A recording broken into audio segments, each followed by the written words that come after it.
Hello મિત્રો, કેમ છો? આજે આપણે વહીવટી કાયદો એટલે કે એડમિનિસ્ટ્રેટિવ લો વિષય ઉપર આપણા પ્રશ્નોની સિરીઝની શરૂઆત કરવા જઈ રહ્યા છે.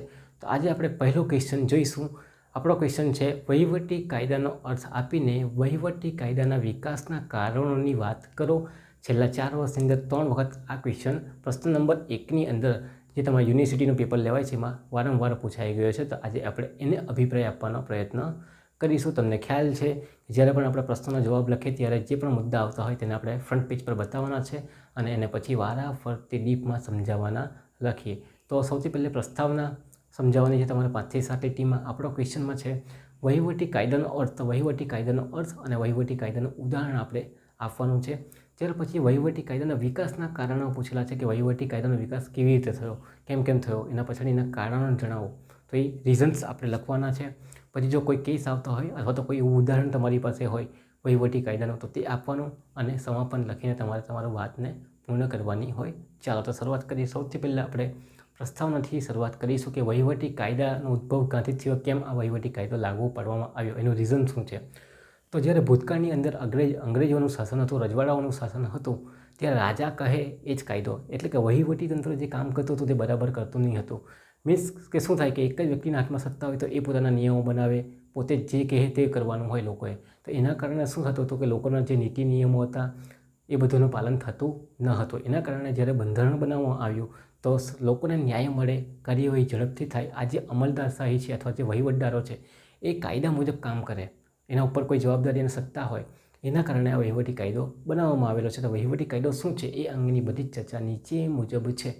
એ શું કરશે? લોકોને આર્થિક, રાજકીય, સામાજિક ન્યાય પૂરો પાડશે. કોણ? વહીવટી કાયદો. કાર્યવાહી પૂરી પાડશે, નીતિઓ પૂરી પાડશે અને એ મુજબ કામ કરશે. કોણ? આ જે વહીવટદારો છે કે અમલદાર લોકો છે તે શું કરશે? એને ધ્યાનમાં લઈને પોતાના વ્યવહાર, સત્તા અને સાચવવાનો પ્રયત્ન કરશે. ચાલો, આ બધી આપણે વાત કરવાની છે નોર્મલી પ્રસ્તાવનાની અંદર. તમે તમારા શબ્દોમાં કરી શકો છો. આપણે સીધી વાત કરીશું વહીવટી કાયદાનો અર્થ, કારણ કે એ આપણા માટે ઇમ્પોર્ટન્ટ છે. આજે પહેલો લેક્ચર છે એટલે અર્થ આપણે સમજી લઈશું એટલે બધું આપણને સમજાશે કે ભાઈ વહીવટી કાયદો શું છે. તો વહીવટી કાયદો આપણે 4 થી 5 બાબતોની વાત અહીં ધ્યાનમાં રાખવાની છે કે વહીવટી કાયદો શું છે. તો વહીવટી કાયદો એટલે વહીવટતંત્રને અમુક સત્તા આપવામાં આવેલી હોય. વહીવટતંત્ર એટલે કલેક્ટર છે, પોલીસ છે, એવા વ્યક્તિઓ છે, એનો આખો વિભાગ છે, એને આપણે વહીવટતંત્ર તરીકે ઓળખીશું. તો વહીવટતંત્રને અમુક સત્તા આપવામાં આવશે. એ સત્તામાં પાછા શું હશે? નિયમો હશે, સિદ્ધાંતો હશે, માર્ગદર્શિકાઓ હશે કે કઈ રીતે કામ કરવાનું છે, કઈ રીતે કાર્યવાહી કરવાની છે, એના પાવર્સ એમને આપવામાં આવેલા છે. તો શું હતું? વહીવટતંત્રને અમુક સત્તા આપવાની. એ સત્તાની અંદર અમુક સિદ્ધાંતો આપવામાં આવશે, અમુક નિયમો આપવામાં આવશે, અમુક માર્ગદર્શિકાઓ આપવામાં આવશે, અંદર બનાવવામાં આવશે કાયદાની અંદર. અને આવી સત્તા પણ નિયંત્રણ અને મર્યાદા હશે. શું છે મેન વાત? કે આવી જે સત્તા તો આપેલી છે પણ જે કાર્યવાહી કરવાની એ સત્તા અને મર્યાદામાં રહીને કરવાની છે. આ જે બી અધિકારીઓ એનો ઉપયોગ કરશે, વહીવટદારો, એ કેવી રીતે કરશે? એની અંદર મર્યાદા હશે. દાખલા તરીકે કોર્ટને 1000 રૂપિયાનો દંડ કરવાની સત્તા છે તો 1000 રૂપિયાની ઉપર એ કરી શકે નહીં. બરાબર? દંડ તો એ વાત છે. તો તેવી બધી નિયંત્રણ અને મર્યાદાઓ એમને આપવામાં આવેલી છે કે આ લેવલનું કામ તમે કરી શકો, એ સિવાયનું લેવલનું કામ તમારું નથી. તો ફરી પાછું વ્યાખ્યા પર વહીવટતંત્રને સત્તા આપેલી છે. એ સત્તાની અંદર શું છે? સિદ્ધાંતો આપેલા છે, નિયમો આપેલા છે, માર્ગદર્શિકા આપેલા છે, પ્લસ જે આ સત્તા આપેલી હોય એ સત્તા ઉપર નિયંત્રણ અને મર્યાદાઓ પણ આપેલી હોય. પછી બીજી વાત કરેલી છે કે જો આવી સત્તાનો દુરુપયોગ થાય, કોઈ વ્યક્તિ અથવા અમલદારશાહી અથવા તો વહીવટદારશાહી આવા જે સત્તાનો દુરુપયોગ કરે તો એની સામે શું હોવું જોઈએ? ઉપચાર પણ હોવા જોઈએ. વ્યક્તિ એનો ઉપચાર કરી શકતા હોવા જોઈએ. એની પાસે શું હોવા જોઈએ? ઉપાયો હોવા જોઈએ. તો એની પણ વાત છે કે જ્યારે આનો દુરુપયોગ થાય તો કાનૂની ઉપચાર શું હોય તે પણ અંદર કાયદાની અંદર લખવામાં આવે કે તમે શું એક્શન લઈ શકો.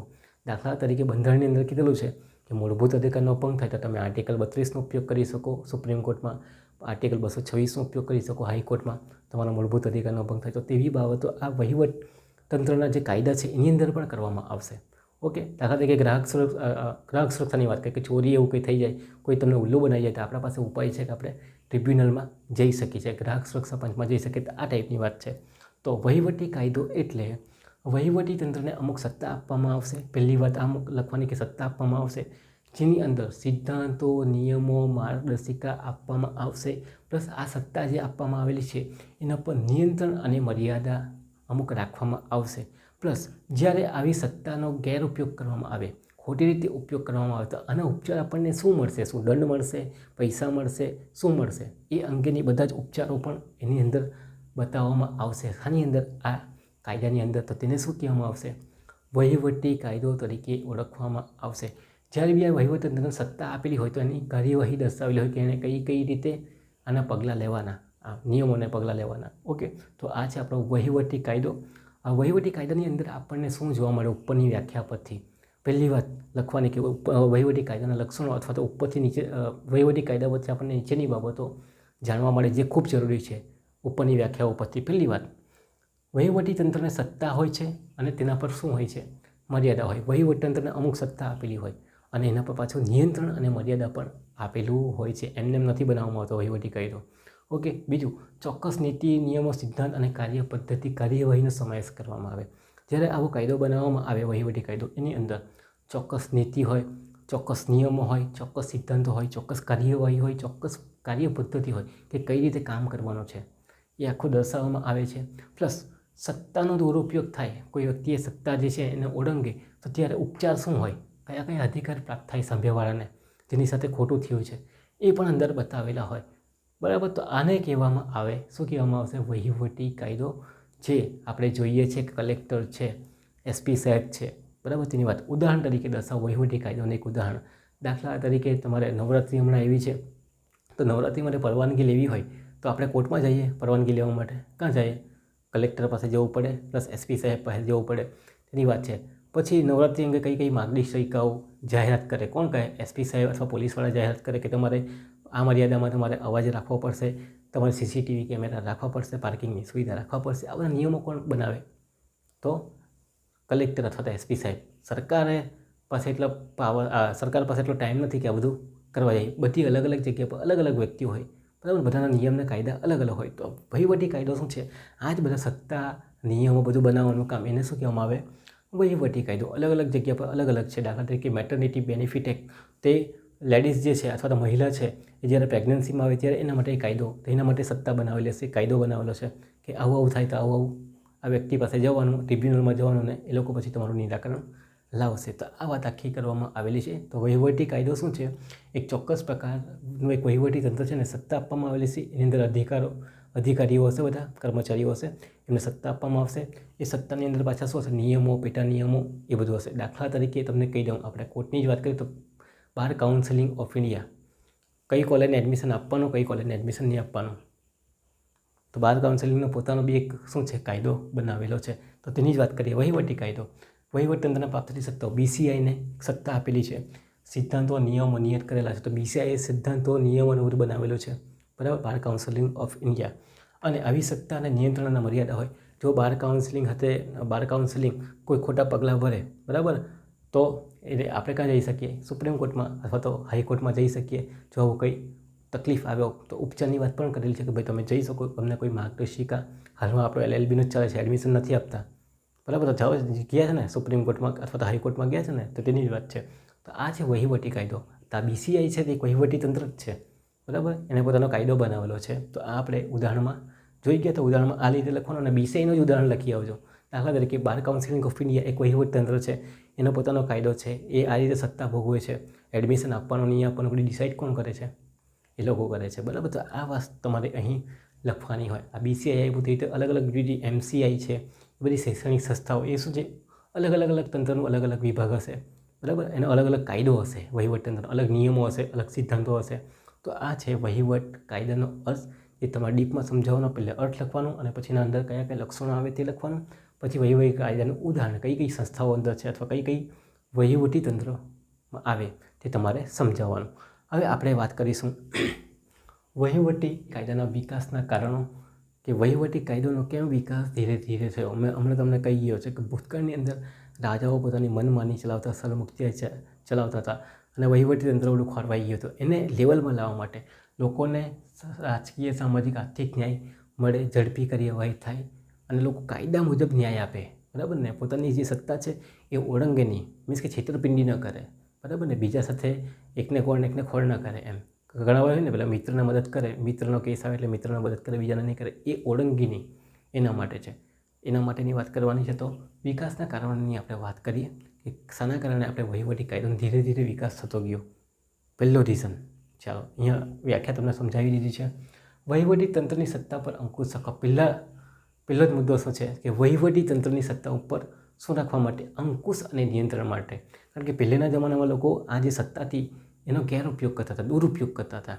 એના કારણે તો શું લખેલું છે કે વહીવટતંત્રની સત્તા પર અંકુશ રાખવા માટે વહીવટી તંત્રનો વિકાસ કરવામાં આવેલો છે અથવા તો વહીવટી કાયદો બનાવવામાં આવેલો છે. કારણ કે જૂના જમાનાની અંદર ઘણા બધા જે વહીવટી તંત્ર હતા તે પોતાની મર્યાદાને ઓળંગી જતા હતા. જે એમને સત્તા આપવામાં આવેલી એના કરતાં ખોટું કામ કરતા હતા, નિયંત્રણમાં ન હતા. એટલે નિયંત્રણમાં લાવવા માટે કે ભાઈ તમારી સત્તા આ જ છે, તમે આટલું જ કામ કરી શકો છો, એના બહાર તમે જઈ શકતા નથી. તો એને અંકુશમાં રાખવા માટે પણ આ કાયદાને આપણે બનાવેલો છે. વહીવટી કાયદાનો ધીરે ધીરે આપણે શું કરેલો છે? વિકાસ કરેલો છે. એટલે કે ધીરે ધીરે એનું મહત્ત્વ વધારેલું છે. તો પહેલી જે વાત આપણે લખવાની છે કે વહીવટી તંત્રની અંકુશમાં રાખીએ તો આખુશાહી નિયંત્રણ લે, બરાબર, એની વાત કરવાની છે. બીજું, વલણ અપનાવે, ખોટું વલણ અપનાવે, આખુશાહી વલણ અપનાવે, એકને ગોળ ને બીજાને ખોળ, એવું પોલિટિક્સ જોવા મળે. એમ આપણો શબ્દ પોલિટિક્સ એટલે છેતરપિંડી, એકને મદદ કરીને બીજાને લાવવાનું કામ. તો આવું ન કરે એના માટે વહીવટતંત્રને સત્તા પર અંકુશ રાખવા માટે કે એમની સત્તા આટલી જ છે. હવે જુદા જુદા વહીવટતંત્રની જુદી જુદી સત્તા હશે, બરાબર. MCI છે, medical counselling of India, bar counselling of India, tribunal છે, બરાબર ને. એમને કઈ કઈ સત્તા છે કે સાંભળવાની, ઔદ્યોગિક ટ્રિબ્યુનલ છે, બરાબર ને, મજૂર અદાલત છે, તે બધી બાબતો. તો એમની અલગ અલગ સત્તાઓ, વહીવટતંત્ર અલગ અલગ છે, એમની રીતે એ કામ કરે છે. તો એમની જે સત્તા છે એ અંકુશમાં રાખવા માટે, અંકુશમાં ક્યાં રહેશે? એમને જે સત્તા આપવામાં આવેલી છે એ સત્તા એમને ખબર છે, જે નિયમો અને માર્ગદર્શિકાઓ છે એ જ એમની સત્તા, એના બહાર લોકો જઈ નહીં શકે. ચાલો, તો પહેલો મુદ્દો આપણે સમજાવવાનો કે સત્તા પર અંકુશ રાખવા માટે આપણને વહીવટી કાયદાનો વિકાસ જરૂરી છે અથવા તો એનું મહત્ત્વ એના માટે રહેલું છે. બીજો મુદ્દો ત્યાં વાત કરીએ કે ન્યાયતંત્ર પરનો બોજો ઘટાડવા માટે. હવે જૂના જમાનામાં લોકોને ન્યાય જોતો હતો એટલે બધા અદાલતમાં પહોંચી જાય. હવે અદાલતમાં લાંબો કાર્યવિધિ પદ્ધતિને બધું થાય.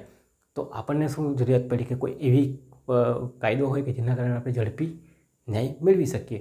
તો અહીંયા શું છે કે ભાઈ ન્યાયતંત્ર પર બોજો ઘટાડવા માટે તો લાંબી ખર્ચાળ પદ્ધતિમાંથી વિધિમાંથી આપણે પસાર થઈએ. હાલમાં બી તમારે પસાર થવું હોય નોર્મલી તો કેટલી બધી વિધિમાંથી લાંબી પસાર થવું પડે, ફટાફટ નિર્ણય આવતો નથી. 1 વર્ષ, 2 વર્ષ, 3 વર્ષ જેવા વર્ષો લાગી જાય. તો અહીંયા આપણે જોઈએ બધા જ પ્રશ્નોના ન્યાયતંત્રમાં જાય તો લાંબા કેસો થાય, ન્યાય આપણને મોંઘો પડે, સમય જાય. તો વહીવટતંત્રને કામ સોંપવું જેથી ન્યાયતંત્ર પર ઓછો બોજો રહે. તો આ લોકોએ શું કર્યું કે ભાઈ વહીવટતંત્ર એવું બનાવીએ કે જેથી આ બધા પ્રશ્નો છે ત્યાં જ નીકળાઈ જાય, ન્યાયતંત્રને એટલો બધો બોજો ન આવે, કેસ ત્યાં સુધી નહીં જાય ને એમ જ એનો નિકાલ આવી જાય. એના માટે પણ આપણને વહીવટી કાયદાની જરૂરિયાત પડેલી છે. તો શાના માટે? ન્યાયતંત્ર પર બોજો ઘટાડવા માટે. દાખલા તરીકે આપણે સમાધાન પંચ જે તમે ભણો છો હમણાં, બરાબર, પછી લવાદી સમાધાન પંચ, લોકપાલ, ટ્રિબ્યુનલ એ ન્યાય પંચ છે, બરાબર ને.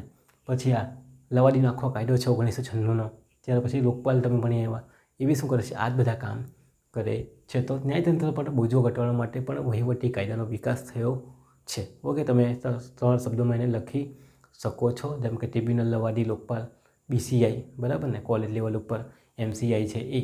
ચાલો, બીજું, રોજબરોજના પ્રશ્નોનું નિરાકરણ માટે.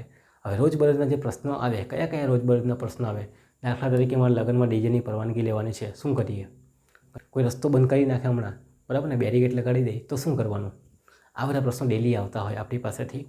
તો એનું નિરાકરણ કોણ લાવશે? તો એનું નિરાકરણનો જવાબ કોણ લાવશે?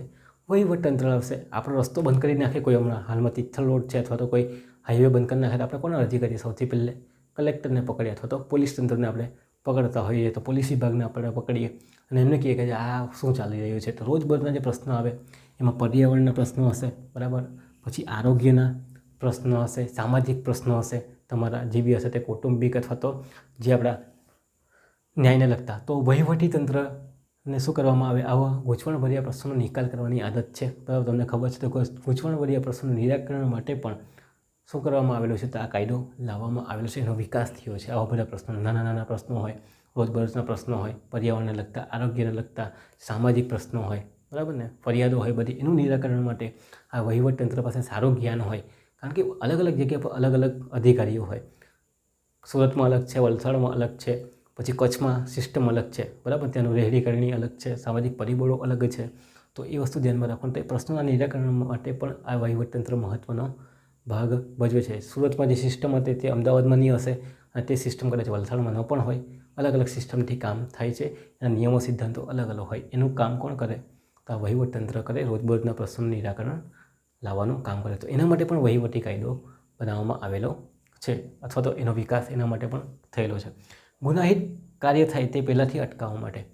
ગુનાહિત કાર્ય થાય એ પહેલાં અટકાવવા માટે તો તમને ખબર છે કે આપણી અદાલત કઈ રીતે કામ કરે. ગુનો થઈ જાય પછી એને કોર્ટમાં લઈ જાય અને સજા કરવાનું કામ કરે. પોલીસ વિભાગ પકડે અને પછી કાર્યવાહી થાય. જ્યારે અહીં કેવું છે, તો અહીં ગુનો થાય એ પહેલાં પણ અટકાવી શકે છે. આપણને ખબર પડી જાય કે આવું કંઈ થવાનું છે. દાખલા તરીકે કોઈ રેલીઓ કાઢવાથી નુકસાન થવાનું અથવા તો ચોરીઓ લૂંટફાટ થવાનું છે, આપણે સામાજિક પરિબળોને અસર થઈ શકે એવી બાબતો હોય, તો ત્યારે શું કરવામાં આવશે? આ જે વહીવટતંત્ર એને ના પાડશે, એને અટકાવશે. બરાબર? તો એની વાત છે. તો ગુનાહિત કાર્ય થાય તે પહેલાંથી અટકાવવા માટે કોર્ટનું કાર્ય ગુનો બને ત્યારબાદ થાય. જ્યારે આ વહીવટી તંત્ર આવા ગુનાની જાણ થાય તો પહેલેથી જ શું કરે? તો આવી સત્તા હોય તો તોફાન કે રેલીઓ કાઢવાથી અટકાવી શકે, તોફાન અટકાવી શકે. બરાબર? તો ગુનાહિત કાર્ય ન થાય એના માટે પણ વહીવટ કાયદાનો વિકાસ થયો છે. બાકી કોર્ટનું કામ કેવું છે? કોર્ટનું કામ તો ગુનો થઈ જાય પછી ન્યાય આપવાનું કામ, પણ ન્યાય આપણને મળે આપણા એના માટે પણ કરેલું છે. તો બરાબર, તો આ ધ્યાનમાં રાખજો. ગુનાહિત કાર્ય થાય તે પહેલાં પણ કામ અટકાવવા માટે જરૂરી છે. શાનો વિકાસ થયેલો છે? તો વહીવટી કાયદાનો વિકાસ થયેલો છે. આ ચોથો મુદ્દો તમારે સમજાવવાનો. પાંચમા મુદ્દાની વાત કરીએ આપણે કે પ્રતિનિધિત્વ વિધિવિધાન કાયદા માટે. પ્રતિનિધિત્વથી વિધિવિધાનનો એક સવાલ આપણે જોવાનો છે કે પ્રતિનિધિત્વથી વિધિવિધાન એટલે શું, એના ફાયદા મર્યાદા શું છે, એ સવાલ આપણો આવશે. પણ આપણે જોઈ લઈએ કે જે નાના નાના પ્રશ્નો હોય રોજિંદા કોઈ બાબતને લગતા, દાખલા તરીકે આપણે કોલેજની એડમિશનને લગતા જ પ્રશ્નો છે, તેના માટે કોણ છે? આપણે LLB માટે BCI છે, પણ નોર્મલી બીજી બધી બાબતો માટે શિક્ષણ વિભાગ છે. તમને ખબર છે. તો આ એક વહીવટતંત્ર જ છે. તો રોજબરોજના નાના નાના ઝીણવટ બાબતોનો અભ્યાસ કરવાનો સમય સરકાર પાસે એટલે કે ધારાસભા પાસે હોતો નથી. સંસદ એટલે લોકસભા, રાષ્ટ્રપતિ એ લોકો પાસે એટલો બધો ટાઈમ નહીં હોય કે આવી ઝીણી પ્રશ્નોની વાત કે ભાઈ એડમિશન ફોર્મમાં આ લખવાનું કે નહીં લખવાનું, એડમિશન ફોર્મની ફીસ કેટલી લખવાની, લાઇબ્રેરી ફી કેટલા સમયમાં પરત કરવાની, એડમિશન કેટલા સમયમાં લેવાનું. બરાબર ને? ઓનલાઈન ફી ભરાય કે ઓફલાઈન ફી ભરાય, આવા જાતના નિયમો તમને ખબર હોય. તો રોજબરોજના જે નિયમો છે, ઝીણી બાબતો હોય, સામાજિક બાબતો હોય, બરાબર, તો એને સમયસર ઝડપી નિકાલ લાવવા માટે પણ આપણને આ કાયદાની જરૂરિયાત પડતી હોય. તો ફરી પાછું આપણે વાંચીને જોઈ લઈએ કે ધારાસભા પાસે નાની ઝીણવટ બાબતોનો અભ્યાસ કરવાનો સમય ન હોય.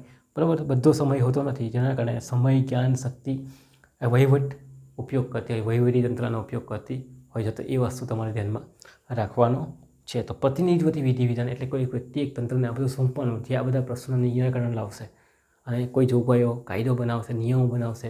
તો એની વાત અહીં કરેલી છે કે પ્રતિનિધિત્વથી વિધિવિધાન કાયદા માટે પણ આપણે વહીવટી કાયદાનો વિકાસ કરેલો છે કે આ બધા જે ઝીણા નાના પ્રશ્નો છે એના માટે ચોક્કસ પ્રકારના નિયમો, સિદ્ધાંતો એ બધું આ લોકો બનાવશે.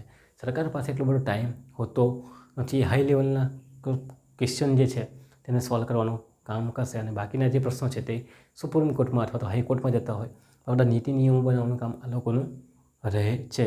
ઓકે, ચાલો. દાખલા તરીકે સ્કૂલમાં રજા આપવાની કામ કોણ કરશે? એ તમારે મને કહેવાનું. બરાબર? તો એનું વિધિવિધાન આ પ્રતિનિધિત્વથી વિધિવિધાન કાયદા માટે છે. નહીં તો પછી સરકારના પાસે જવાનું, રજા લેવું હોય તો સરકાર પછી રાષ્ટ્રપતિ પાસે જવાનું, સાઇન કરે ત્યારે બિચારી રજા, એટલા વારમાં તો બધું પૂરું થઈ જાય. બરાબર ને? તો આ વસ્તુ છે. તો વહીવટી તંત્ર, આગળનો મુદ્દો વહીવટી તંત્ર નિર્ણય અને વ્યવહારુ ઝડપી નિર્ણય લેવા માટે. ચાલો, તો વહીવટી તંત્રના જે બી નિર્ણય હોય એ વ્યવહારુ હોય અને ઝડપી હોય. કેવી રીતે? કારણ કે જે બી આ વહીવટતંત્ર જે નિર્ણય લેશે, જે બી કંઈ કહેશે તે શાના ધ્યાનમાં લઈને કહેશે? તો લોકોના સંજોગો કેવા છે તેને જોઈશે, તપાસે અને પછી નિર્ણય લે. તો વહીવટતંત્ર પક્ષકારોના સંજોગોને ધ્યાનમાં લઈને ત્વરિત નિર્ણય કરે છે. આમ ન્યાયતંત્ર જેમ જડ અને બંધનકારક નથી. એના કારણે બી આપણે શું લાવેલા છે? તો વહીવટી કાયદો લાવેલા છે. કેમ લાવેલા? કે જે પક્ષકારો છે એની અરજી છે એને ધ્યાનમાં લેશે. ભાઈ મારો જમીન મહેસૂલ ભરવાનું છે તો કેટલા સમયમાં ભરવું જોઈએ? મેં તો જમીન પર રહેતો નહીં હતો, મારી જમીનનો આ પ્રોબ્લેમ હતો, તે પ્રોબ્લેમ હતો, બહાર આવેલી હતી અથવા તો પૂરમાં તણાઈ ગયેલી હતી, મારો મહેસૂલને માફ કરો વગેરે કરો. એ બધા કામ સરકાર ક્યારે ડિસિઝન લેશે? એના માટે કલેક્ટરને અરજી કરવી પડે અથવા તો મામલતદારને અરજી કરવી પડે. મામલતદાર ફટાફટ નિર્ણય લેશે. દાખલા તરીકે ડીજેની જ પરવાનગીની વાત આપણે કરી દઈએ. ડીજેની પરમિશન લેવાની છે મારે લગ્ન માટે, તો ભાઈ કોને? સરકારને પૂછવા થોડી જવાનું. તો વહીવટી તંત્ર પક્ષકારોના સંજોગમાં ભાઈ કે પરમિશન ના શકે, હવે કન્ડિશન છે ભાઈ તમે 2 કલાક ડીજે વગાડજો પણ તમારું વોલ્યુમ જરાક ધ્યાને રાખજો. અહીંયા બાજુમાં હોસ્પિટલ પણ છે, તે બી જોવાનું છે, બરાબર. તો ત્વરિત નિર્ણય કોણે કર્યા?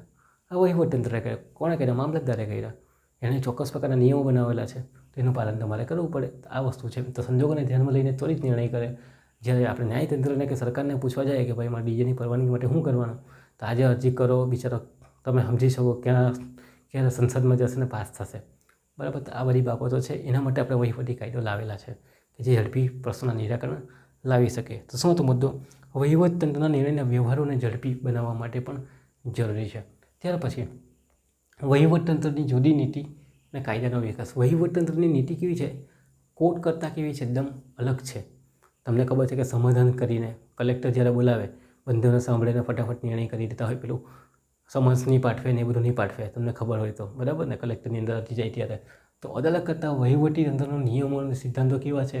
અલગ છે. કોઈ ફરિયાદ થયેલી હોય મારામારીની, એટલે પોલીસવાળા પકડીને બોલાવે બંધાવને, શું થયું બંધાવને સાંભળે, સમાધાનથી પતી જતું હોય તો પછી સમાધાનમાં પતાવે. તો આ શું છે?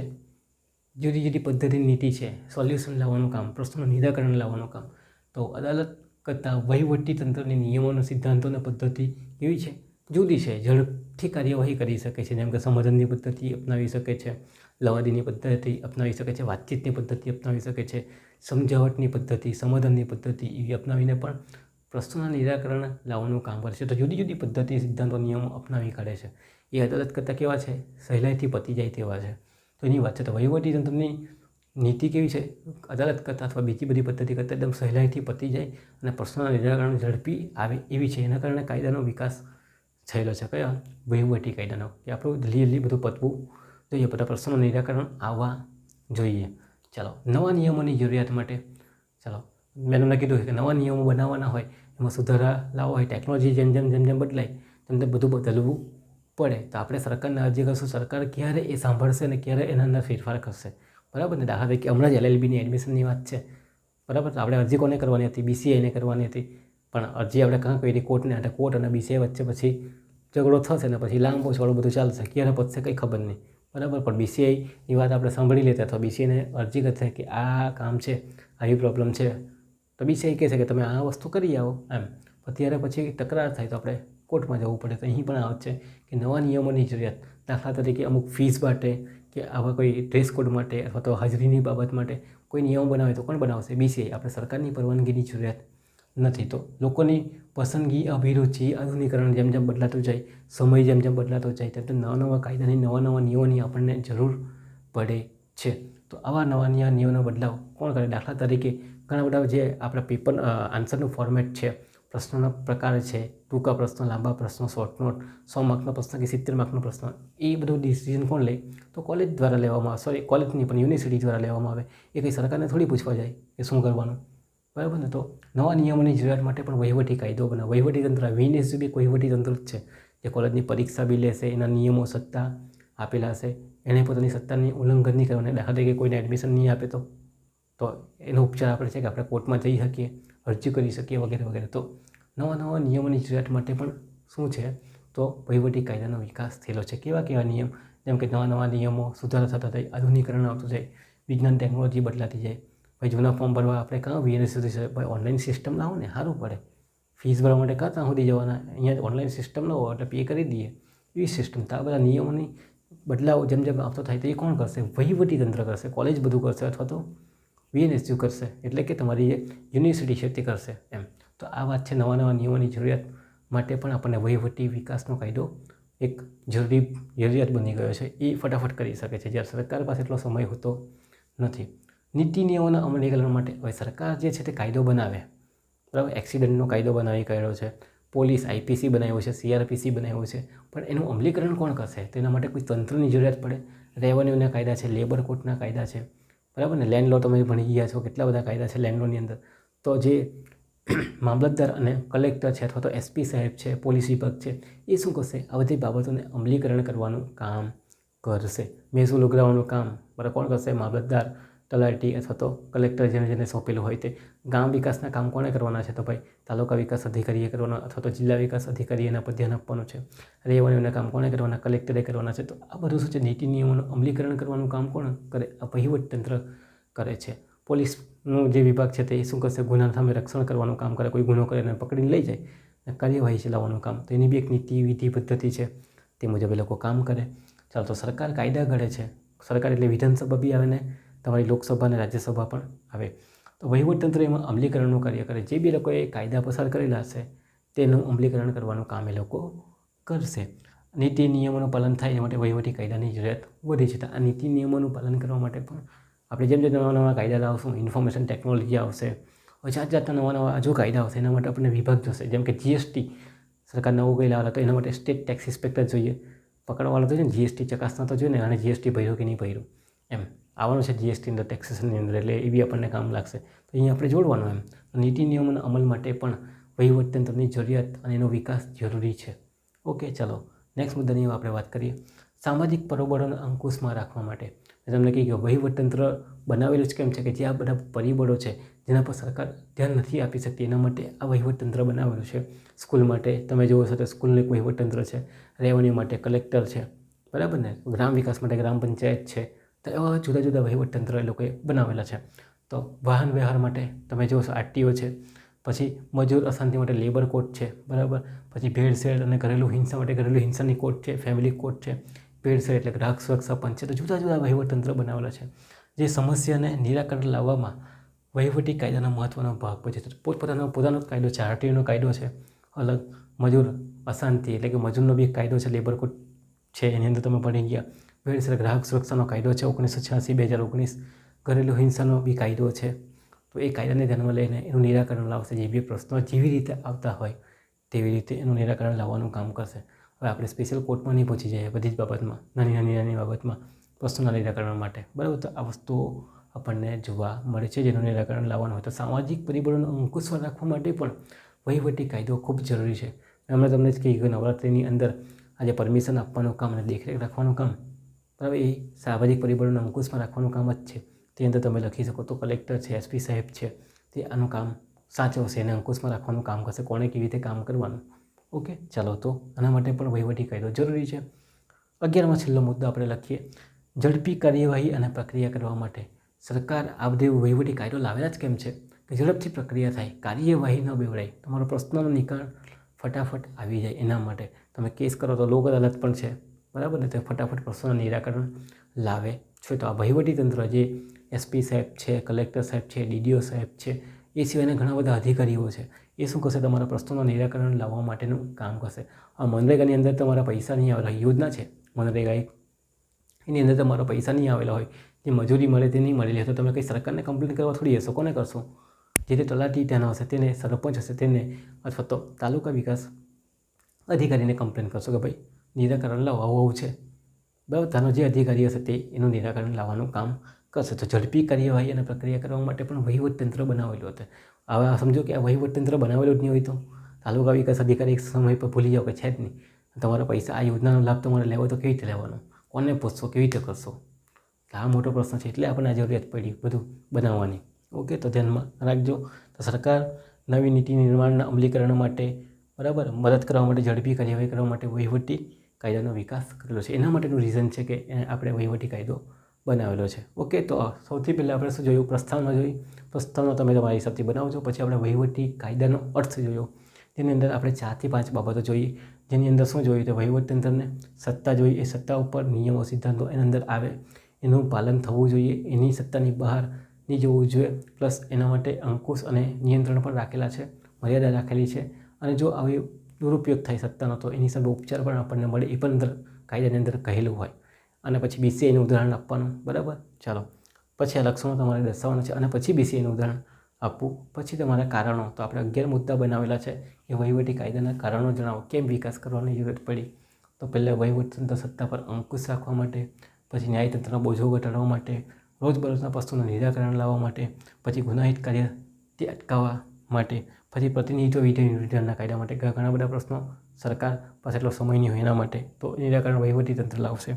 વહીવટીતંત્રનો વ્યવહારો ઝડપી નિર્ણય લેવા માટે, બરાબર. પછી જુદી જુદી નીતિ અપનાવતી હોય આ વહીવટીતંત્ર, જેના કારણે વિકાસ થાય. નવા નિયમોની જરૂરિયાત માટે, જેમ જે નવા નિયમોની જરૂરિયાત પડે, સરકાર પક્ષો નહીં કરી શકે કંઈ, એટલે આ લોકો બનાવતા હોય, બરાબર. નીતિ નિયમોના અમલ માટે સરકાર કાયદા ઘડે અને વહીવટતંત્ર એનું અમલીકરણનું કાર્ય કરે.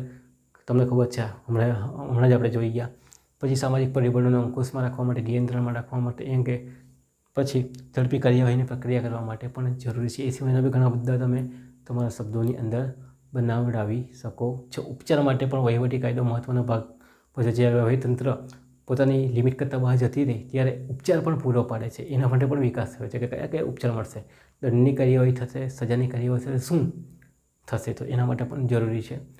પછી આપણે લક્ષણ સમાપન.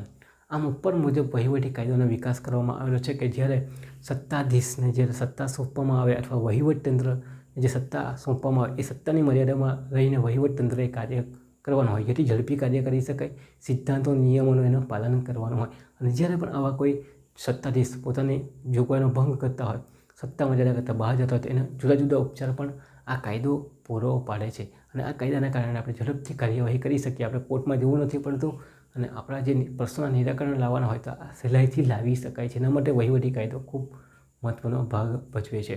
તો જ્યારે પણ તમે પ્રશ્ન લખો ત્યારે આ રીતે તમારે ડિસ્ક્રાઇબ એને કરવાનું રહેશે. આપણે મીડિયમ લેવલ પર સમજાવવાનો પ્રયત્ન કરેલો છે. હજુ હાઈ લેવલ પર આપણે સમજાવી શકાય અને લખવો હોય તો જુદી જુદી વ્યાખ્યા અહીંયા લખવાની, લેખકોની તમને યાદ રહેતી તો લખવાની અને એના પછી એક્સપ્લેનેશન આપવાનું, બરાબર. તો સમય થોડો વધી જતો હોય પણ આપણે ઓછા સમયની અંદર ખૂબ જ ઇઝી લેંગ્વેજમાં આ પ્રશ્નને સમજાવવાની કોશિશ મેં કરેલી છે. તો તમારે આ નોટ્સને બનાવી લેવાની અને મુદ્દા પાડીને લખજો, બરાબર. ધ્યાનમાં રાખજો. નેક્સ્ટ બીજા પ્રશ્ન સાથે આપણે ફરી પાછા મળીશું. ત્યાં સુધી તમારો આભાર.